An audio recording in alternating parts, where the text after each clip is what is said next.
When Nia Carter moved to Seattle seeking a fresh start after her controlling ex-fiancé's betrayal, she never expected her mysterious neighbor to be Grayson Ellis, her first love, who disappeared 15 years ago without explanation. What begins as an impossible coincidence becomes a second chance at love, but Grayson has been keeping secrets about their reunion that could either heal Nia's heart or shatter it completely.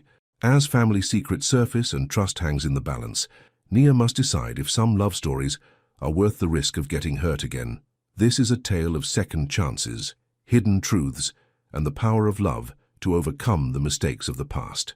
Before we start this story, comment below from where you are watching us. The moving truck pulled away from the curb, leaving Nia Carter alone in front of her new townhouse.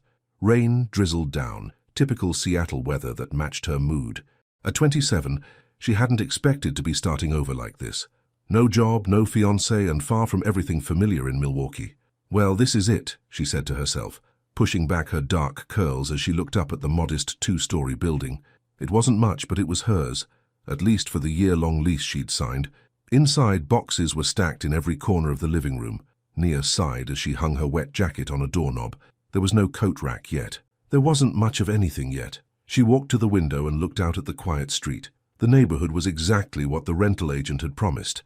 Artsy, peaceful, with coffee shops and small galleries within walking distance, perfect for the online design business she was determined to launch. No distractions this time, Nia reminded herself firmly. No men, no drama, no looking back. Her phone rang. It was her mother. "I'm fine, Mum," Nia said before her mother could ask. "Just got here. The movers left everything in boxes." "I still don't understand why you had to move all the way to Seattle," her mother complained. "After what Marcus did to you, you should be with family." Nia closed her eyes. Marcus, her ex-fiancé, the man who had controlled every aspect of her life for 3 years, then left her for his assistant the same week Nia had been laid off. "That's exactly why I needed to leave, Mom. Fresh start, remember?" After hanging up, Nia decided to at least make her bedroom livable. As she unpacked her sheets and made the bed, she couldn't help but notice the house next door through her bedroom window. It was modern, all glass and steel, completely different from the more traditional homes on the street. A man stood at one of the windows talking on the phone. Even from a distance, Nia could tell he was handsome, tall, with broad shoulders and dark hair. He turned slightly, and their eyes met across the space between their houses. Nia quickly stepped back from the window, embarrassed to be caught staring. "Great first impression, Nia," she muttered to herself. "Creeping on your neighbor already." 3 days later, Nia had made progress unpacking her kitchen and setting up her home office. She hadn't seen her neighbor again, though occasionally she noticed lights on in his house or heard his car, a sleek black Tesla, pull into the driveway. The rental agent had mentioned something about him being in tech. "Some big shot investor," she'd said. "Keeps to himself mostly, never causes trouble."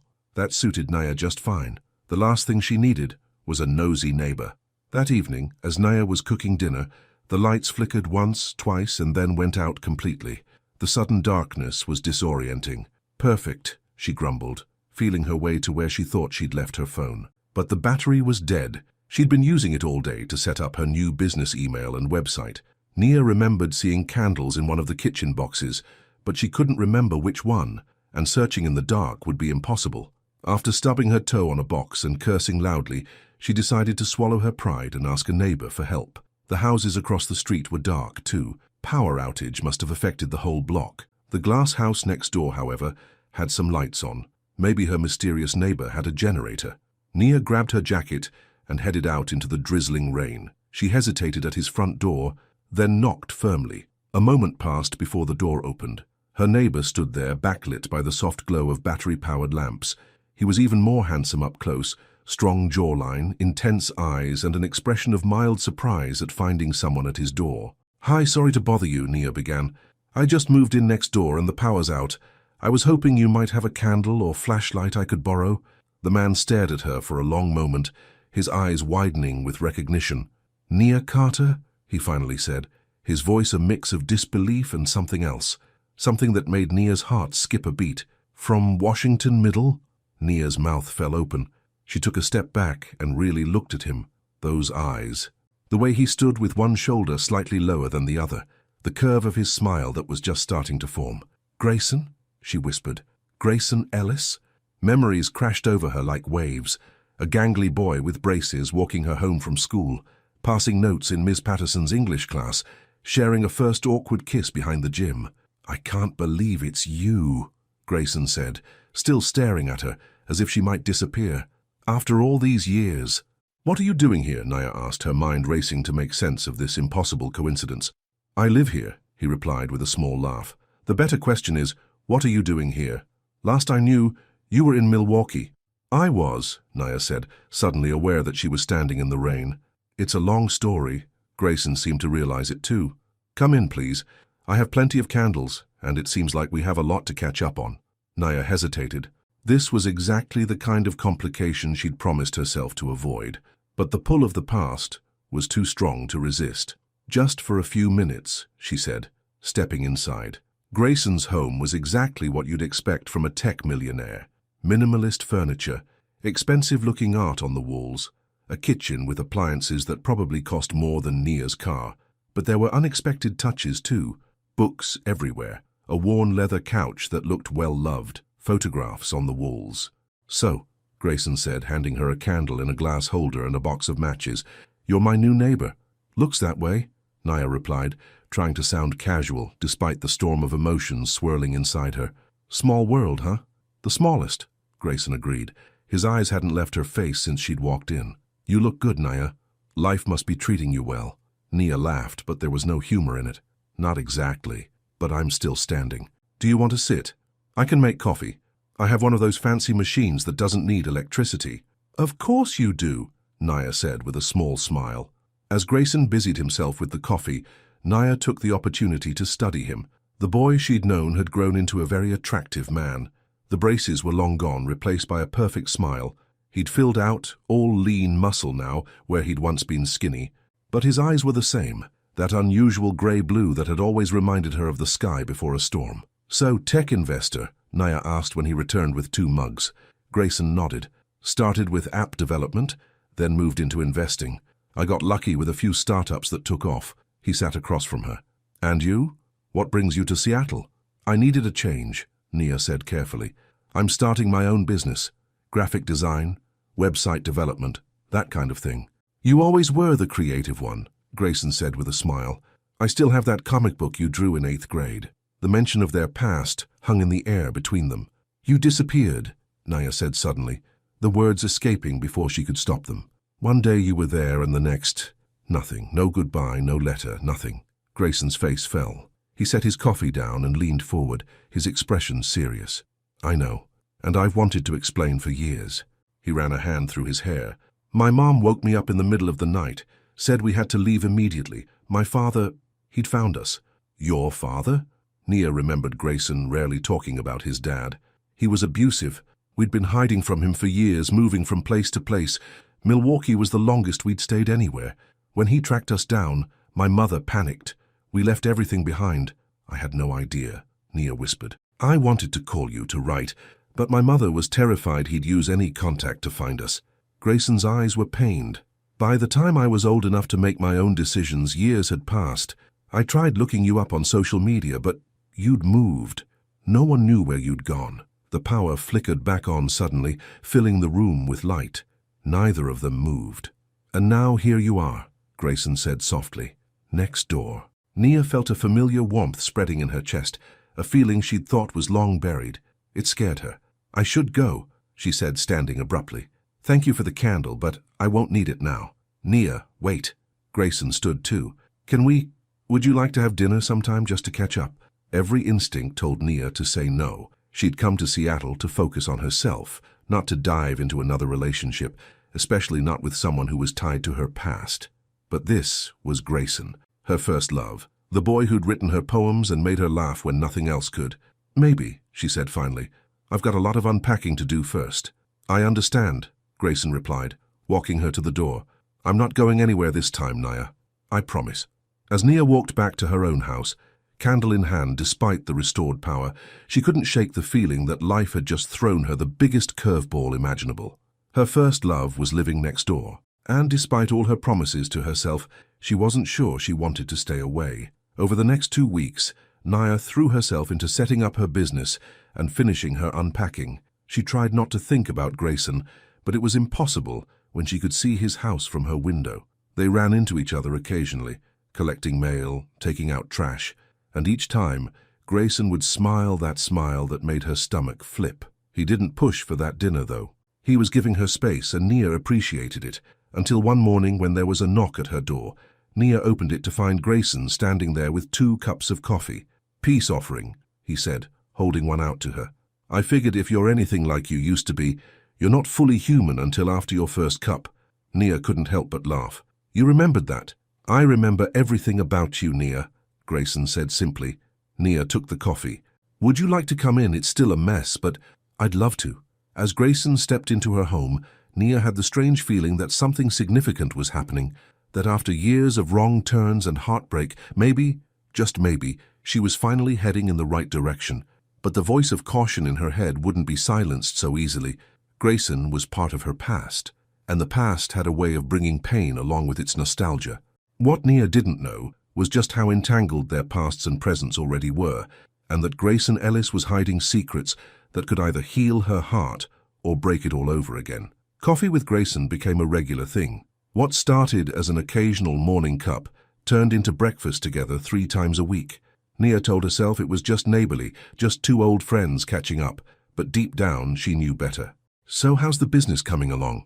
Grayson asked one morning, as they sat on Nia's small porch watching the neighborhood come to life. "Slowly," Nia admitted. "I've got 2 clients so far, a local bakery that needs a website, and a photographer who wants a logo." "That's a start," Grayson said encouragingly. "Rome wasn't built in a day." Nia smiled. "That's exactly what my dad used to say." "Smart man," Grayson replied. "Is he still in Milwaukee?" Nia's smile faded. "He passed away when I was in college. Heart attack." Grayson reached over and squeezed her hand. "I'm so sorry, Nia. I didn't know." "It's okay. It was a long time ago." She cleared her throat. "What about your mom?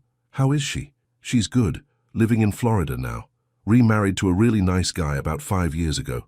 Grayson's face softened. "She deserves to be happy after everything she went through with my father." "And your father?" "No idea. Last I heard he was in prison for assaulting his girlfriend after my mom. Haven't spoken to him since I was 12. They sat in comfortable silence for a moment, both lost in thoughts of the past. "What about you?" Nia finally asked. "You mentioned the other day that you're not married." Grayson chuckled. "Not married, not engaged, not even dating anyone. Work keeps me busy." He glanced at her. "What about you? I'm guessing there's a story behind why you left Milwaukee." Nia stiffened slightly. "There is, but it's not a very pleasant one." "You don't have to tell me if you don't want to," Grayson said quickly. Nia sighed. Maybe it would be good to talk about it. "His name was Marcus. We were engaged for almost a year. He was controlling. Everything had to be his way, what I wore, who I spent time with, even how I decorated our apartment." "Sounds like a real prize," Grayson said, his jaw tightening. "I kept making excuses for him, kept thinking he would change." Nia shook her head. "Then I lost my job at the marketing firm where I worked. The same week I found out he was sleeping with his assistant. He didn't even try to deny it. Just said that I'd been too distracted to meet his needs." "What a jerk," Grayson said angrily. "I'm sorry you went through that, Nia." "It was a wake-up call. I realized I'd spent years trying to please someone who was never going to be satisfied. So I ended it, packed up and decided to start over somewhere new." She looked around at her small front yard. "Somewhere I could focus on what I want for a change." "And what do you want, Nia Carter?" Grayson asked, his voice soft. Nia met his gaze. "To build something that's mine, to not be afraid of making the wrong choice, to be happy. Those sound like good goals to me," Grayson said with a smile. Later that day, Nia's phone rang. It was a local restaurant owner, inquiring about design services for a menu and website revamp. At the end of the call, Nia asked how he'd heard about her. "Oh, Grayson Ellis mentioned you," the man said. "Said you were the best designer he knew. When Grayson recommends someone, people listen." Nia was surprised but touched. After she hung up, she texted Grayson, "Did you just get me a new client?" His reply came quickly. "Maybe. Is that okay?" "More than okay. Thank you." That evening, Grayson invited her to dinner at his place. "Just as friends," he assured her, "to celebrate your growing business." Nia accepted, ignoring the butterflies in her stomach. Grayson's kitchen was a chef's dream, all stainless steel and granite. He moved around it with comfortable familiarity, chopping vegetables and searing chicken, while Naya sat at the island with a glass of wine. "I didn't know you could cook," she said, impressed. "I took classes after college," Grayson explained. "Got tired of takeout, plus it relaxes me." As he cooked, they talked about everything and nothing. Favorite movies, places they'd traveled, funny stories from their separate lives during the years they'd been apart. It felt easy, comfortable, like they were picking up a conversation that had merely been paused for a while, not stopped for 15 years. After dinner, Grayson gave her a tour of his home. Despite its modern exterior, inside it was surprisingly warm and lived in. One wall of the living room was entirely covered in bookshelves, filled with everything from classic literature to technical manuals. "You always did love to read," Nia observed, running her fingers along the spines. "Some things never change," Grayson replied with a smile. They ended up on his back deck overlooking a small but beautiful garden. The night was clear for once, stars visible above the Seattle skyline. "I missed this," Grayson said quietly. "Missed what?" "Talking to someone who knew me before, someone who remembers the awkward kid with braces, not just the successful businessman." He looked at her. "Someone who sees me, not what I can do for them." "Is that a problem you have often?" Nia asked. "People wanting things from you?" Grayson shrugged. "It comes with the territory. When you have money, you find out pretty quickly who your real friends are." "And who are your real friends?" Nia was curious about his life now. "My sister Ellie, my college roommate David, a couple of people I met through work who've proven themselves trustworthy." He smiled slightly. "My circle is pretty small." "Mine too," Nia admitted, "especially since moving here." "Well, now you have me," Grayson said. Again, the way he looked at her made her heart race. It would be so easy to lean forward, to close the distance between them. But Nia wasn't ready. Not yet. "It's getting late," she said, standing up. "I should go." Grayson walked her to the door. "Dinner again sometime? Maybe we could try that new Italian place down the street." "I'd like that," Nia said, and meant it. Back in her own house, Nia couldn't sleep. Her mind kept replaying the evening, the way Grayson looked at her, the comfort she felt in his presence. It was terrifying how quickly old feelings were resurfacing. She'd come to Seattle to focus on herself, not to fall for the boy who'd broken her heart all those years ago, even if he'd had a good reason. But maybe, she thought as she finally drifted off, some things were meant to be. Over the next few weeks, Nia and Grayson fell into a rhythm. They'd have coffee in the mornings, then go their separate ways for work, Nia to her home office, Grayson either to his home office or to meetings in the city. Sometimes they'd meet for dinner.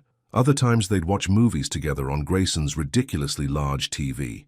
Nia's business was growing, partly thanks to Grayson's connections. He never pushed too hard or tried to take over.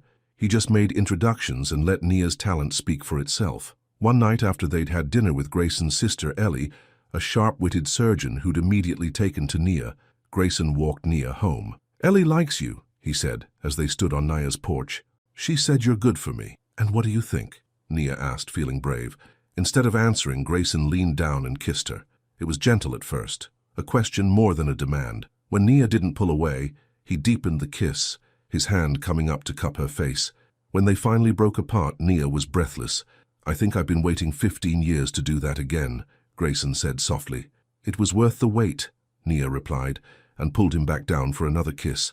From that night on, they were officially a couple. Nia couldn't remember ever feeling so happy. Grayson was attentive, generous, and kind. He supported her work, but gave her space to pursue it on her own terms. He made her laugh with silly jokes and surprised her with thoughtful gifts. A rare book on design she'd mentioned wanting, a beautiful plant for her office, dinner at her favorite restaurant when she landed a big client. But there were moments that gave her pause. Sometimes when they were discussing something serious or when emotions ran high, Grayson would withdraw. He'd check his phone constantly, or suddenly remember an urgent work matter. Once, after Nia had opened up about how deeply Marcus's betrayal had hurt her, Grayson had gone completely silent for the rest of the evening, then left abruptly, claiming he had an early meeting. The next day, he'd acted as if nothing had happened, bringing her favorite coffee and chatting normally. When Nia tried to bring up his strange behavior, he brushed it off. "Just tired," he'd say, or work stress, nothing to worry about. But Nia did worry. She'd been with a man who couldn't handle emotions before, and she didn't want to go down that road again. One Saturday morning, about 2 months after she'd moved to Seattle, Nia woke up in Grayson's bed. He was already up. She could hear him on the phone in his office down the hall. his voice serious as he discussed some business matter. Nia stretched and looked around the bedroom. Despite spending several nights here, she still felt like she was getting to know this space. Grayson kept it minimal: expensive sheets, a few pieces of abstract art on the walls, a stack of business books on the nightstand. Curious, she wandered into the adjoining bathroom to freshen up. As she was looking for a spare toothbrush in the cabinet, something caught her eye: a prescription bottle. Nia hesitated, then looked at the label. Anxiety medication. The prescription was recent.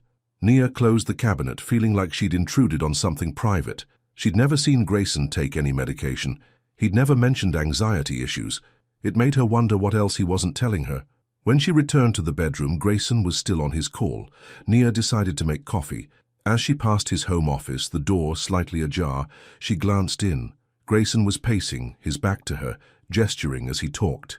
His laptop was open on the desk, displaying what looked like stock charts. Nia continued to the kitchen and put on a pot of coffee.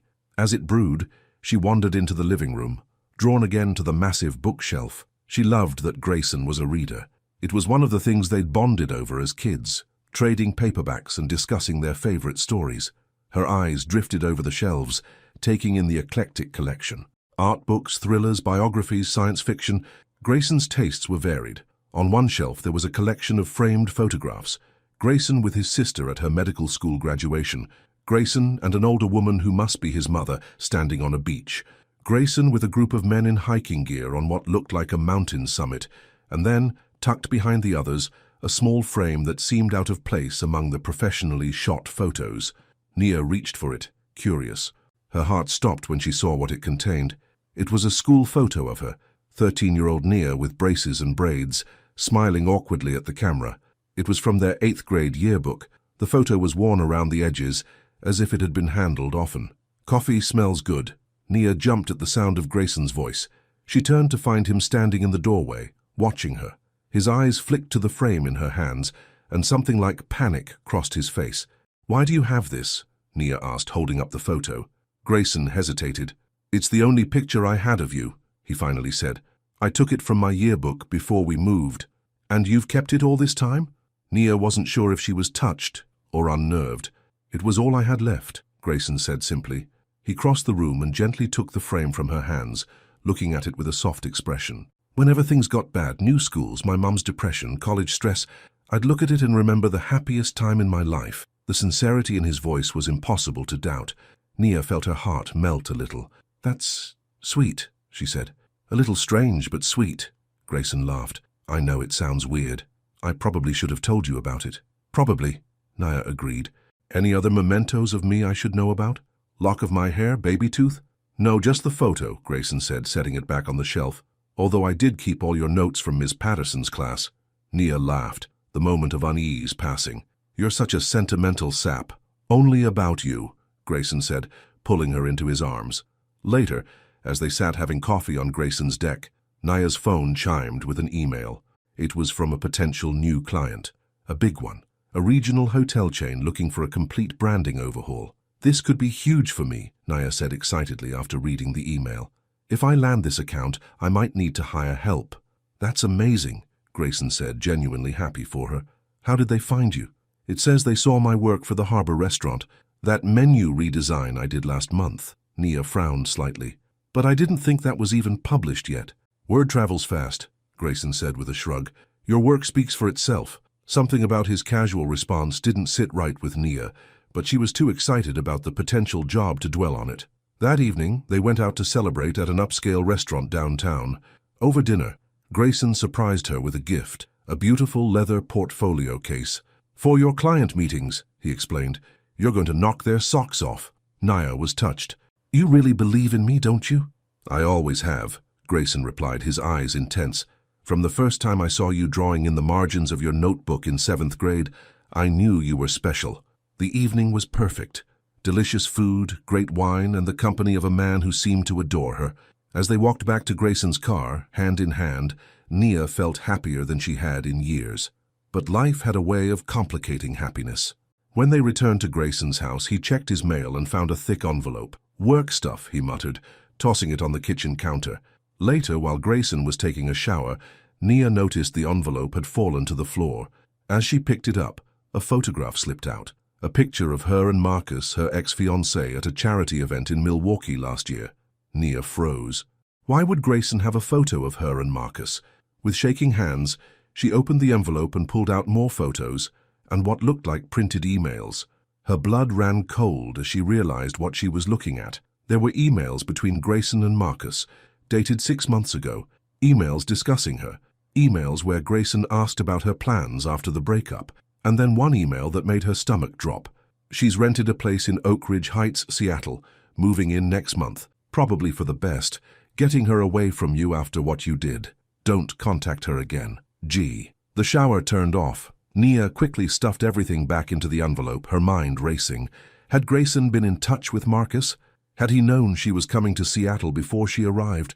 The photo on the bookshelf, the anxiety medication, the convenient business connections, the way he sometimes disappeared when things got emotional. All the pieces were starting to form a disturbing picture. When Grayson emerged from the bathroom, hair damp and wearing fresh clothes, Nia was sitting on the couch, the envelope on the coffee table in front of her. "We need to talk," she said, her voice steady despite the chaos in her head. "And I need you to tell me the truth." Grayson's eyes went to the envelope, then back to her face. The color drained from his cheeks. "Nia, I can explain," he began, but the look in her eyes stopped him. "You knew I was coming to Seattle," Nia said. "It wasn't a question. You've been in contact with Marcus. This isn't a coincidence, us being neighbors, is it?" Grayson sat down heavily in the chair across from her. For a long moment, he was silent, as if weighing his options.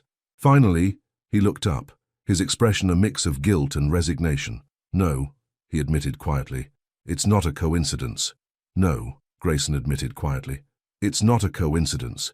Nia felt like she'd been punched in the stomach. "How long have you been in touch with Marcus?" Grayson ran a hand through his hair. "I found him online about 8 months ago. I was curious about you. I'd been looking for you on and off for years." "So you contacted my ex-fiancé?" Nia's voice rose. "Do you have any idea how creepy that sounds?" "I know how it looks," Grayson said, his eyes pleading. "But I swear, I didn't have any bad intentions. I just wanted to know if you were happy." "And what did Marcus tell you?"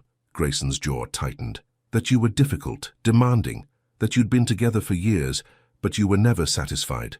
His voice hardened. "I knew he was lying. The Nia I knew was never like that." "So you kept talking to him? Why?" "Because a month later he emailed me out of the blue, bragging about his new girlfriend and how you'd caught them together." Grayson looked down at his hands. "He was cruel, Nia, saying awful things about you. I was furious. That still doesn't explain how I ended up living next door to you," Nia said, fighting to keep her voice steady. Grayson sighed. "When Marcus mentioned you were moving to Seattle, I saw it as a sign, a second chance." He looked up at her. "I own several properties in the city, including the townhouse next door. When it became available, I made sure it wasn't publicly listed. Had my assistant contact your rental agent directly." Nia stared at him in disbelief. "You manipulated my life. You've been manipulating everything since I got here." "Not everything," Grayson protested. "Not how I feel about you." "That's real, Nia." "Is it?" Nia stood up, anger rising. "What about all those clients who mysteriously found me? Let me guess, you sent them my way too." Grayson had the decency to look ashamed. "I just wanted to help." "I didn't ask for your help," Nia shouted. "I came here to build something on my own, to prove I could stand on my own 2 feet after Marcus tried to convince me I was nothing without him. And here you are, doing the exact same thing, pulling strings behind my back because you think you know what's best for me." "That's not fair," Grayson said, standing too. "I never tried to control you. I was just trying to..." "To what? Make me fall for you? Create some perfect reunion story?" Nia shook her head, tears threatening. "Did you ever plan to tell me the truth? Or was I supposed to go on believing this was all just a magical coincidence?" Grayson reached for her hand, but Nia stepped back. "Nia, please. I know I made a mistake, but you have to believe me. I never meant to hurt you." "But you did hurt me," Nia said quietly. "You lied to me, Grayson, for months." "Not about everything," he insisted. "Not about how I feel. I love you, Nia. I've loved you since we were kids." The words hung in the air between them. Under different circumstances, hearing Grayson say he loved her would have made Nia's heart sore. Now it just added to her confusion. "I need to go," she said finally. "I can't be here right now." "Nia, please." "No." She held up a hand to stop him. "I need space. I need to think." Without waiting for his response, Nia grabbed her purse and walked out, ignoring Grayson calling her name behind her. Back in her own house, Nia collapsed onto her couch, tears flowing freely now. How could she have been so naive? She'd promised herself no distractions, no men, no drama. And here she was, caught up in the biggest drama of all. Her phone buzzed with texts from Grayson. "I'm so sorry. Please, let me explain. I never meant to hurt you." Nia turned her phone off. She needed to think without his voice in her head. The next morning, there was a letter slipped under her door. Nia recognized Grayson's handwriting on the envelope. She almost threw it away without reading it, but curiosity won out. Inside was a single page. "Nia, I know you need space, and I'll respect that. What I did was wrong. I thought I was helping, but I see now that I was being selfish. I wanted so badly for you to be part of my life again that I didn't stop to think about what you needed. I'm not going to make excuses, but I do want you to know that everything between us, every conversation, every laugh, every kiss, that was all real. My feelings for you are real. When you're ready to talk, if you're ever ready, I'll be here, Grayson." Nia folded the letter and put it back in the envelope. Part of her wanted to forgive him immediately. The other part, the part that had been hurt too many times before, couldn't let go so easily. For the next week, Nia threw herself into work. She met with the hotel chain client and landed the account on her own merits.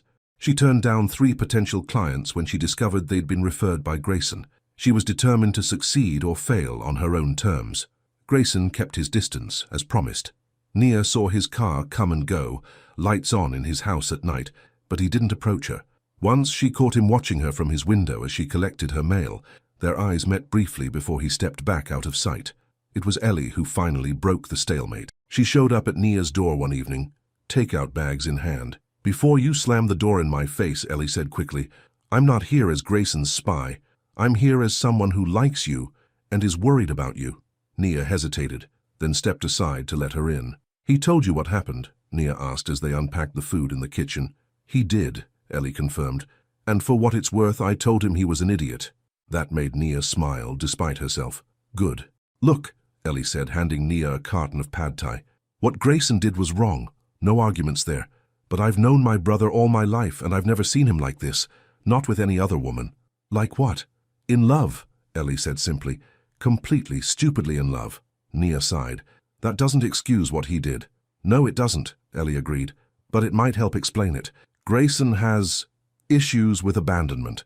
After what happened with our father, and then having to leave you behind, he's always been afraid of losing the people he cares about. So he tries to control everything," Nia said. Ellie nodded. "It's his way of feeling safe, but he's working on it. He started therapy last week." "Really?" Nia was surprised. "Really. Twice a week." Ellie took a bite of her food. "He's not asking you to forgive him, Nia. He just wants a chance to be better." After Ellie left, Nia sat on her porch thinking. The night was clear, stars visible above the neighborhood. From here she could see the edge of Grayson's deck where they'd spent so many evenings talking. Her feelings for Grayson hadn't disappeared, despite everything, but could she trust him again? Should she even try? The next day a delivery arrived, a beautiful potted plant with no card. Nia knew who it was from. Grayson remembered she'd mentioned wanting more greenery in her home office. 2 days later, an email arrived from a photography studio requesting design services. This time Nia called to ask how they'd found her. "Your website," the woman said. "I was looking for a designer in Seattle, and your portfolio impressed me." Nia smiled, a client she'd found on her own. Weeks passed. Nia's business continued to grow, legitimately this time. She hired a part-time assistant to help with the workload. She made friends with other business owners in the neighborhood. Life was good, even without Grayson in it, but she missed him. Missed his laugh, his voice, the way he looked at her like she was the most fascinating person in the world. One evening, as Nia was walking home from the corner coffee shop, she saw Grayson getting out of his car. He looked different, tired maybe, with shadows under his eyes. He spotted her and froze, clearly unsure whether to approach or retreat. Nia made the decision for him. "Hey," she said, walking over. "Hey," Grayson replied cautiously. "How are you?" "Good, busy with work. You?" "Same." He shifted awkwardly. "I heard you landed the hotel chain account. Congratulations." "Thank you." Nia hesitated. "How's therapy going?" Surprise flickered across his face. "Ellie told you?" Nia nodded. "It's challenging, but good." Grayson looked at her directly. "I'm learning a lot about myself. Not all of it is pretty. Growth rarely is, Nia said softly. They stood in silence for a moment, the weight of unspoken words between them. I miss you, Grayson finally said, but I understand if you don't want— I miss you too, Nia interrupted. She hadn't planned to say it, but it was true. Hope lit up Grayson's eyes. Does that mean— It means I miss you, Nia clarified. I'm not ready to dive back in, Grayson, but maybe we could talk sometimes.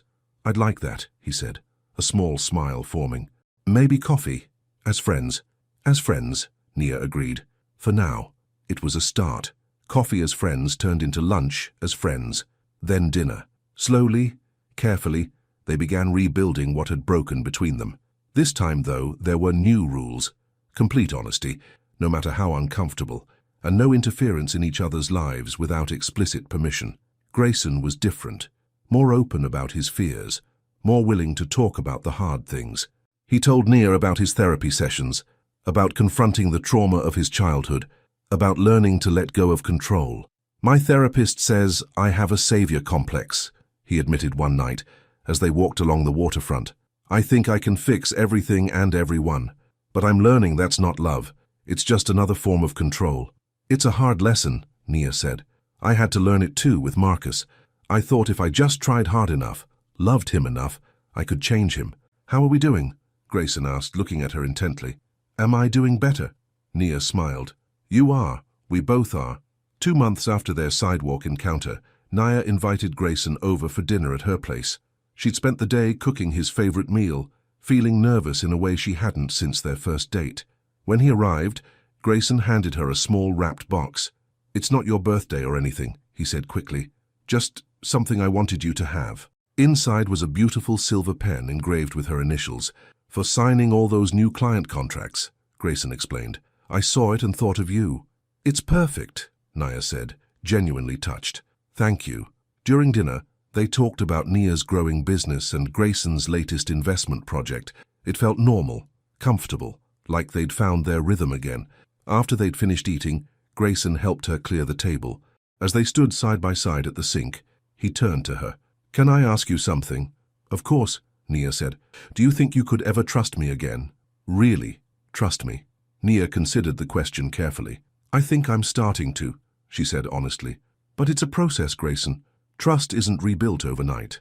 I know, he said, and I'm willing to wait, however long it takes. Nia looked at him, really looked at him. The boy she'd loved had grown into a complicated man with flaws and scars, but also with a capacity for growth that impressed her. She'd changed, too, become stronger, more sure of herself and what she wanted. And what she wanted, she realized, was standing right in front of her. Maybe you don't have to wait much longer, Nia said softly. Grayson's eyes widened. What are you saying? Instead of answering, Nia leaned forward and kissed him. It was gentle at first, but quickly deepened as months of longing broke through the surface. When they finally broke apart, both were breathless. I'm saying I want to try again, Nia whispered. For real this time. No secrets, no manipulations, just us. Just us, Grayson agreed, pulling her close again. That's all I've ever wanted. Later that night, as they lay tangled together in Nia's bed, Grayson traced patterns on her bare shoulder. What are you thinking about? Nia asked, noticing his thoughtful expression. How lucky I am, he replied. How close I came to losing you for good. You almost did, Nia admitted. What changed my mind was seeing you do the work. Not just saying you were sorry, but actually changing. I would have done anything, Grayson said. I still would. Nia smiled, resting her head on his chest. Just be yourself. That's enough for me. Over the next few weeks, they settled into a new relationship. Stronger, more honest, more equal than before. Grayson continued his therapy. Nia's business flourished on its own merit. They spent most nights together, either at her place or his, building a life that belonged to both of them. One evening, Nia was working late in her office when her phone rang. It was her mother. Nia, honey, I need to talk to you about something important, her mother said, her voice unusually serious. What's wrong, Mom? Are you okay? I'm fine, but— Her mother hesitated. I'm coming to Seattle next week. There's something I need to tell you in person. Something about your father. Nia frowned. My father? What about him? Not over the phone, sweetheart. This is something you need to hear face to face. After hanging up, Nia sat at her desk, puzzled. Her father had been dead for years. What could her mother possibly need to tell her about him now? When Grayson came over later, Nia told him about the strange call. "That's odd," he agreed. "Did she give you any hints?" "None, just said it was important and had to be in person." Nia shook her head. "I can't imagine what it could be." "When does she arrive?" "Next Friday. She wants to come to my place first thing." Nia bit her lip. "Would you be there with me?" "For support." Grayson pulled her into his arms.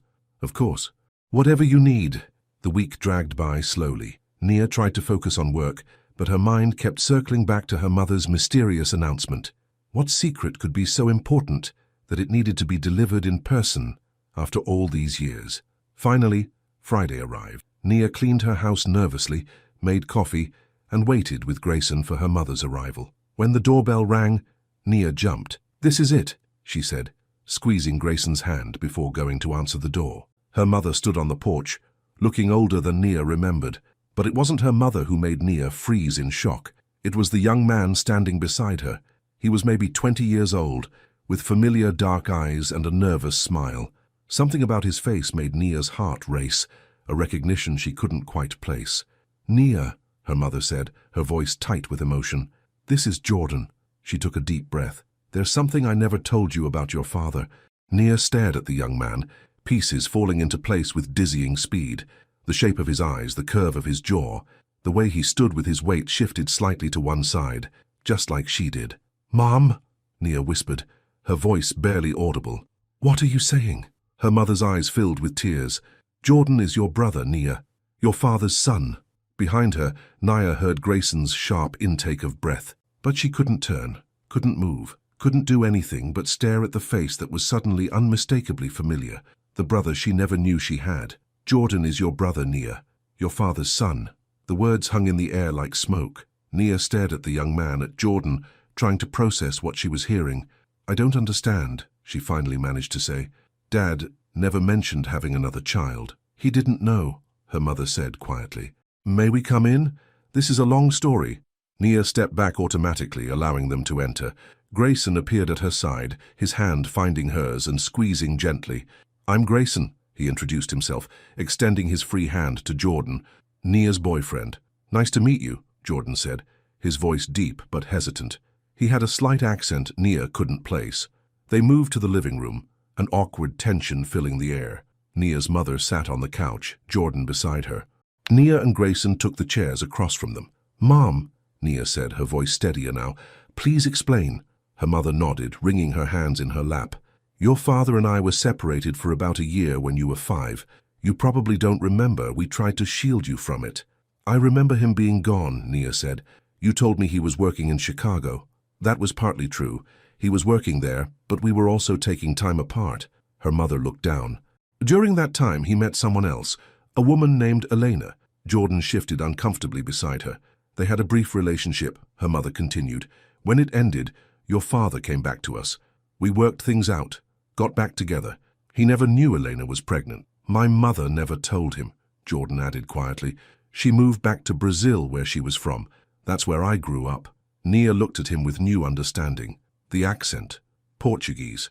"Elena passed away last year," her mother explained. "Before she died, she told Jordan about his father. She gave him your father's name, where he had worked in Chicago. Jordan started searching. But Dad's been gone for years," Nia said, struggling to keep up. "I found obituaries online," Jordan explained. "That's how I learned he had passed away. But the obituaries mentioned his wife and daughter in Milwaukee. Jordan contacted me about 3 months ago," her mother said. "I was shocked, of course, but he had pictures of Elena with your father, and once I saw him too." She looked at Jordan with a sad smile. "He has your father's eyes." His smile. I knew he was telling the truth. Nia studied Jordan's face more carefully. Her mother was right. There was her father in the shape of his eyes, the line of his jaw. How had she not seen it immediately? "Why didn't you tell me as soon as you found out?" Nia asked her mother, hurt evident in her voice. "I needed time to process it myself, and I wanted to meet Jordan in person first to get to know him." Her mother reached over and patted Jordan's hand. "We've been talking regularly since then. When I told him you'd moved to Seattle, he mentioned he'd always wanted to visit the West Coast. It seemed like the right time for you two to meet." Nia's head was spinning. A brother, a half-brother technically, but still, family she never knew existed. "I know this is a lot to take in," Jordan said, looking directly at Naya for the first time. If you need time, I understand. I wanted to meet you. You're my only sister. Something in his expression, a vulnerability, a hope, touched Naya's heart. This young man had lost his mother and was searching for connections, for family. I'm glad you found us, she said, surprising herself with how much she meant it. It's just a shock. Good shock or bad shock? Jordan asked with a tentative smile. Nia found herself smiling back. I'm not sure yet. Ask me tomorrow. They spent the next few hours talking. Jordan told them about growing up in São Paulo, about his mother who had been a dance instructor, about his studies in engineering. Nia shared stories about their father, his terrible jokes, his love of jazz music, the way he could fix anything around the house. Grayson ordered pizza when dinner time came, and they continued talking well into the evening. By the time her mother announced they should head to their hotel, Nia felt like she'd known Jordan much longer than a few hours. Will we see you tomorrow? Nia asked as they were leaving. If you want to, Jordan replied. I do, Nia said, and meant it. Maybe I could show you around Seattle a bit. I'd like that, Jordan said with a smile that reminded her so much of her father, it made her heart ache. After they left, Nia collapsed onto the couch beside Grayson, emotionally exhausted. You okay? He asked, pulling her close. I have a brother, Nia said, still not quite believing it. A brother who grew up on another continent, who I never knew existed until today.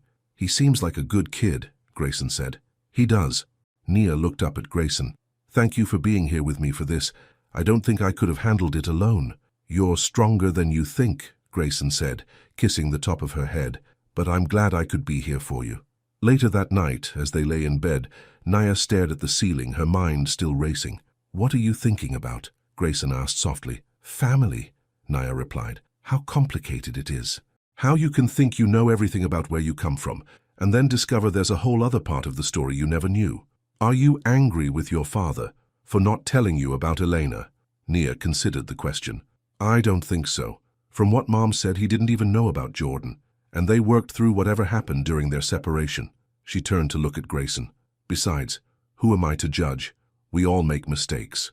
Grayson reached out to stroke her cheek, some bigger than others. True, Nia said with a small smile, but what matters is what we do afterward, how we try to make things right. The next few days were a whirlwind. Nia took time off work to show Jordan around Seattle. They visited Pike Place Market, took a ferry to Bainbridge Island, and spent an afternoon at the Museum of Pop Culture. Grayson joined them when he could, but mostly gave Nia space to bond with her newfound brother. Jordan was easy to like, thoughtful, funny in a quiet way, with their father's curiosity about how things worked. By his third day in Seattle, Nia felt like she'd known him all her life. It's strange, she told Grayson one night after returning from dinner with Jordan and her mother. I feel this connection with him that I can't explain. Like a piece of me that was missing has suddenly appeared. Blood is powerful, Grayson said, even when you don't know it's there. The following Saturday, Nia hosted a small backyard gathering to celebrate both Jordan's visit and the official launch of her design business, which was now successful enough to require a small team of freelancers. She invited her mother, Jordan, Grayson, Ellie, and a few friends she'd made in the neighborhood. The weather cooperated beautifully, sunny and warm, unusual for Seattle. Grayson arrived early to help set up, bringing a bottle of champagne and a small wrapped box. What's this? Nia asked as he handed her the gift. Just a little something to mark the occasion, Grayson said with a mysterious smile. Open it later, when everyone's here. The party was a success. Jordan charmed everyone he met. Ellie brought her famous chocolate cake, and Nia's mother seemed happier than Nia had seen her in years, proudly telling everyone about her daughter's business achievements. As they were serving dessert, Grayson caught Nia's eye and nodded toward the gift, which she'd set aside on the patio table. Curious, Nia picked it up and carefully unwrapped it. Inside was a simple wooden box, weathered with age. Nia opened it and found a folded piece of paper, yellowed and creased from years of handling. With trembling fingers, she unfolded it. The handwriting was immediately familiar, her own from many years ago. The note read, "If we ever lose touch, find me again." Nia's eyes filled with tears as memories washed over her. Writing this note in Miss Patterson's class, folding it carefully, passing it to Grayson after they'd shared their first kiss. She'd forgotten all about it, but he had kept it all these years. She looked up to find Grayson watching her, his expression a mix of hope and vulnerability. "You kept it," she whispered. All this time. It was my most precious possession, Grayson said, moving to stand beside her. My talisman. Whenever life got hard, I'd read it, and remember that somewhere out there was a girl who believed we'd find each other again someday. Naya's mother approached, curious about what had caused her daughter's tears. When Naya showed her the note, she smiled. Young love, she said, shaking her head. So pure. And sometimes it lasts, Grayson said, his eyes never leaving Nia's face. The moment was interrupted by the sound of a car pulling up to the curb. Everyone turned to look as an unfamiliar silver sedan parked in front of Nia's house. Are you expecting someone else? Grayson asked. Nia shook her head, watching as her mother stepped away from the group and walked toward the car, a strange expression on her face. The driver's door opened and a man stepped out, tall, with salt and pepper hair and a distinguished bearing. He looked familiar, but Nia couldn't place him. Her mother reached the man and spoke to him briefly.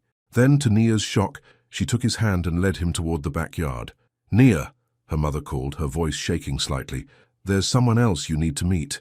The party guests fell silent as the stranger approached. Jordan moved to stand beside Nia, his expression as confused as hers must be. Mum, Nia questioned. What's going on? Her mother took a deep breath. Nia, Jordan, this is Robert.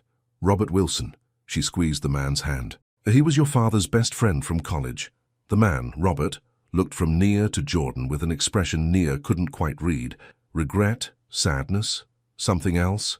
It's wonderful to finally meet you both, he said, his voice deep and warm. I've heard so much about you over the years. Nia frowned. I don't remember my father ever mentioning a Robert Wilson. Her mother's eyes filled with tears. That's because I asked him not to. She looked at Robert, who nodded encouragingly. Nia, there's something else I never told you about your father. The weight of yet another revelation hung in the air. Grayson moved closer to Nia, his hand finding the small of her back in silent support. What is it, Mom? Nia asked, a strange dread filling her. Her mother looked directly at her daughter, then at Jordan. Robert wasn't just your father's friend, he was the love of your father's life. The words didn't make sense at first. Nia stared at her mother, then at Robert, trying to understand. Your father was bisexual, her mother continued, her voice steadier now. He and Robert were together in college before I met him. They tried to make it work, but it was a different time, a different world. Your father chose a conventional life, marriage, family, but he never stopped loving Robert, Jordan said quietly, surprising everyone. When they all turned to look at him, he shrugged. My mother told me before she died. She said my father had a great love before her, but she didn't know who it was. Eleanor knew, Nia's mother asked, clearly shocked.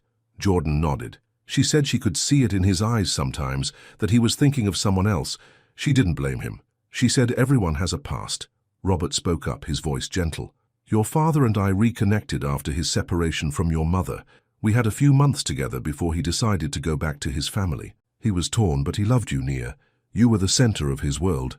And he never knew about me, Jordan said, a statement rather than a question. No, Robert confirmed. Neither of us did. If we had... He trailed off, looking at Naya's mother. If they had, things might have been very different, she finished for him. I've had a lot of time to think about this, Nia. Your father wasn't perfect, but he tried to do right by everyone. By me, by you, by Robert. He just couldn't find a way to make it all work. Nia felt like the ground was shifting beneath her feet. Her father, the solid, dependable man she'd adored, had been carrying this secret all along. Why are you telling us this now? She asked her mother. After all these years? Because of Jordan, her mother replied. Finding out about him made me realize how many secrets our family has kept. I don't want to keep them anymore. She looked at Robert. Robert and I have been in touch since your father died. He deserves to be part of this family too, in whatever way we can manage. Nia looked at Robert with new eyes. Had she seen him at the funeral? At family gatherings over the years, introduced as just a friend? She couldn't remember. This is a lot, Nia said finally. I need some time to process it all. Of course, her mother said quickly. I just thought, with everyone here, family and friends who care about you, it might be the right time. An awkward silence fell over the group. The other party guests had retreated to give them privacy, but Nia could feel their curious glances. It was Jordan who broke the tension. He stepped forward and extended his hand to Robert. It's good to meet you, he said simply. Any person my father loved is someone I want to know. Robert's eyes filled with tears as he shook Jordan's hand. Thank you, he said. That would mean so much to him. Watching them, Nia felt something shift inside her. If Jordan, who had only just learned about their father, could embrace this new reality so openly. How could she do any less? She moved forward and, instead of taking Robert's outstretched hand, hugged him. "Welcome to the family gathering," she said. "There's plenty of cake left." The tension broke. Robert laughed, wiping at his eyes. Nia's mother beamed. Jordan clapped Grayson on the shoulder, like they were old friends instead of new acquaintances. As the party resumed, with introductions and explanations and more champagne being poured, Grayson pulled Nia aside. "You okay?" he asked, searching her face. "I think so," Nia said, surprised to find it was true. "It's a lot to take in, but they're all here because they loved my father, and because they want to be part of my life. How can that be a bad thing?" Grayson smiled. "That's my Nia, always finding the light in the situation." "Not always," she admitted, "but I'm trying." She looked down at the note she still held in her hand. "Thank you for keeping this, for believing in us, even when everything seemed impossible." "Some things are worth waiting for," Grayson said, pulling her close. Over his shoulder, Nia could see her newfound family, Jordan laughing with Ellie, her mother and Robert sharing a quiet conversation, neighbors and friends mingling in the warm afternoon sun. It wasn't the life she'd planned when she moved to Seattle, but somehow it was better. "You know," she said to Grayson, "when I left Milwaukee, I promised myself no distractions, no men, no looking back at the past. How's that working out for you?" Grayson asked with a teasing smile. Nia laughed. "Terribly, but I wouldn't change a thing." 3 months later, Nia stood in Grayson's kitchen, putting final touches on a birthday cake for Jordan, who had decided to transfer to the University of Washington to finish his engineering degree. He was staying in Nia's spare bedroom until the dorms opened for the fall semester. "Need any help?" Grayson asked, coming up behind her and wrapping his arms around her waist. "Nope, almost done." Nia turned in his arms to face him. "Did you pick up the gift we ordered?" "This morning." "It's wrapped and ready to go." Grayson pressed a kiss to her forehead. "Your mom and Robert should be here soon. They're bringing the Brazilian dishes Jordan requested." Nia smiled. Her mother and Robert had been spending more and more time together. As friends, they insisted, united by their shared love for the man they'd both lost. Nia wasn't so sure it was just friendship, but she was happy to see her mother smiling again after years of quiet sadness. "I was thinking," Grayson said, his tone casual, but with an undercurrent of something more serious. "Maybe it's time we stopped going back and forth between two houses." Nia raised an eyebrow. "Are you asking me to move in with you, Grayson Ellis?"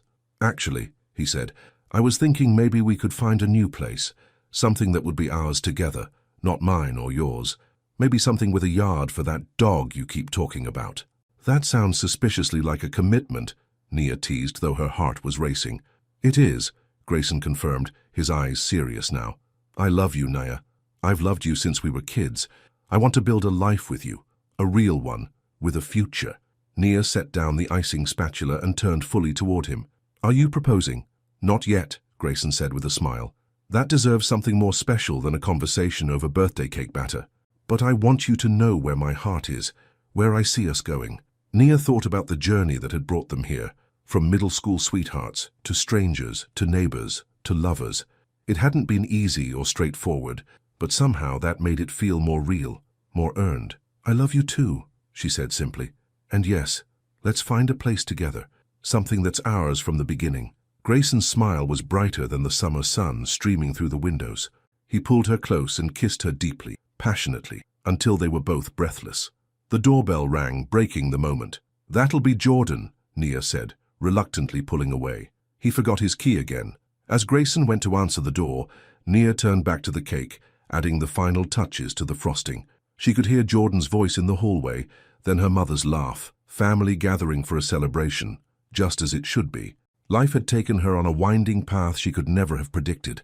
She'd come to Seattle looking for a fresh start, determined to leave the past behind. Instead, she'd found her past waiting for her, not just in Grayson, but in the truth about her father, in the brother she never knew she had. The past, Nia had learned, was never really gone. It lived on in memories, in old notes kept in wooden boxes, in the faces of those we love. The trick wasn't to outrun it, but to make peace with it, to let it inform the present without controlling the future. As her family gathered in the kitchen, Grayson at her side, Jordan peering excitedly at his cake, her mother and Robert setting down bags of food, Nia felt a contentment she hadn't known was possible. This was her family now, complicated, unexpected, wonderful, and whatever the future held, they would face it together. Next door to yesterday was today, and tomorrow was looking brighter than ever.